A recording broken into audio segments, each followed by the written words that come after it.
Ray Nitschke and Sam Huff told me out at the Super Bowl this past year that I had a shot at this Hall of Fame, and when they told me that, I started to believe it, and we got to telling sea stories yesterday at our table with Deacon Jones and Sam and Ray Nitschke, and there was a whole crew there. Frank Gifford was there, and Roosevelt Brown, and we were really reminiscent about the past. I was mainly listening. I can't wait to come back to Canton to sit at those tables again and start telling a bunch of lies like they were telling yesterday. Because it just gets better and better the longer you're out. And well, it's an honor to be part of their fraternity, and I'm looking forward to the future and my involvement with my peers in the Hall of Fame. Also, we spent some time together in Hawaii, this class, and I feel it's been a lot of fun sharing moments with them and being part of their big day today also. Of course, one of the sports writers at our press conference today mentioned the fact that Joe was about ready to have a little one, and OJ was going to have a little one, and I had a grandchild, and he said, "You're really a competitor, Roger. What are you and Marianne going to do about that?" And I said, "I'm not a competitor with you guys anymore. I'm in the Hall of Fame now with these guys. It's as far as Marianne and I are going, I'll tell you."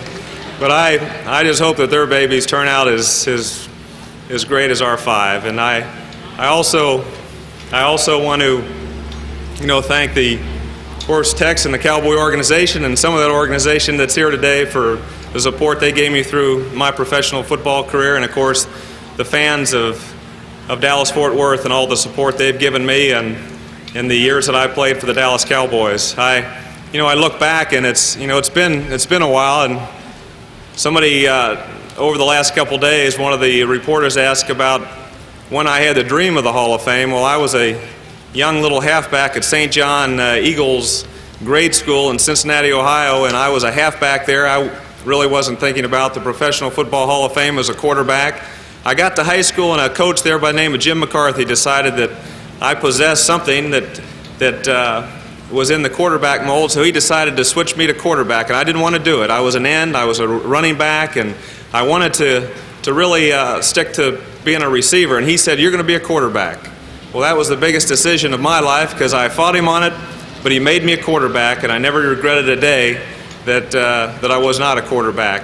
So the old days at Purcell High, though, I didn't really get a chance till my senior year. I mostly played defense, and some people recognized my baseball arm. They thought I could throw the ball, and Bob Shaw at New Mexico Military Institute helped me develop my arm, and Wade Harden at the Naval Academy helped me continue throwing the football. And of course I went on to be drafted by the Dallas Cowboys and learned how to be a professional quarterback, not only as a runner, but also as a passer. Coach Landry and I got along very well. I let him call a few plays, but he let me run. And I tried to corral that running, and I threw the ball, and I learned, of course, to control that baseball arm, the velocity that it had, into a professional quarterback. And it's been a tremendous past, and I cherish the opportunity to be in the Hall of Fame today. And I know that at times I really felt uncomfortable after we had won a Super Bowl from just the impact of winning and being on top, and the uncomfortable feeling that, gee, other people weren't as lucky as me, and there was turmoil here and there, and we had to go back to camp also individually and bring it back. So there was a bit of uncomfort.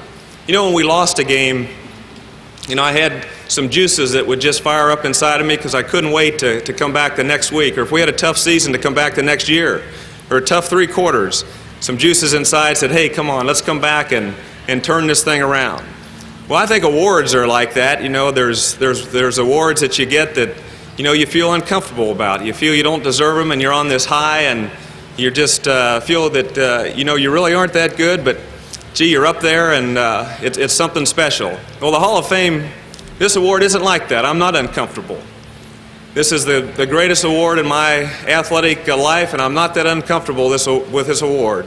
And the reason is, I've got so many people to share it with. There's a lot of other people up here. It's not Roger Staubach that are up here with me. The friends I've got here, of course, from Dallas that are here with me, that are part of this event, the players I've played with, the coaches back to Purcell High School, the players I played with at Purcell, and I've got teammates from those days. I've got teammates from the Naval Academy, and the captain of our football team in 1963 is here. They're up here to share the award, and of course, the players I played with the Dallas Cowboys. I'm the first to say that I was fortunate to have the opportunity to be drafted by Dallas. I'm not crazy to say if I was drafted by someone else, I might not be here. But I think you sometimes have to take advantage of the opportunities that you have. The other thing I want to mention, it was a pretty neat deal when I got married. I married a nurse. I didn't know I was going to be a professional football player at the time, but it sure came in handy. She was a good one. She was a good nurse, but more than that, she was a loving wife, and it's tough. It's tough to leave a home and go out and play professional football. When things aren't right at home, it's extra tough. You're thinking about what's going on back there, and I never had that problem. I had someone that loved me, and I loved her very much.